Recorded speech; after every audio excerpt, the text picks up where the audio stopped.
Į savo plaukų priežiūros rutiną įtraukiau šukas Dr. Scalp The Brush Shoe iš Bežo japonų klinikos. Tai šukos, kurios turi ypatingą patentuotą 2 pakopų šerelių konstrukciją, kurios tikslas yra plaukų apimties didinimas, pakelimas nuo šaknų ir keratininio tiesinimo efektas.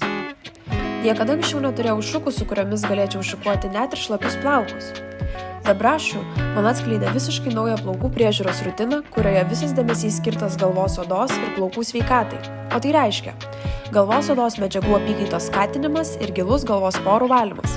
Kadangi pagal japonus gražūs plaukai tai sveikos galvos odos atspindys. Naudojant šukas plovimo metu padeda tolygiai paskirstyti plaukų kaukę, gerina naudingų ingredientų įsigėrimą. Masažuoja galvos odą, skatina plaukų augimą. Daugelis išbandžiusiųjų sako, kad masažuojant ir šukuojant galvą 5 minutes sumažėja galvos skausmas. Savo plaukų priežiūros rutinos nebeįsivaizduoju be brašų šukų.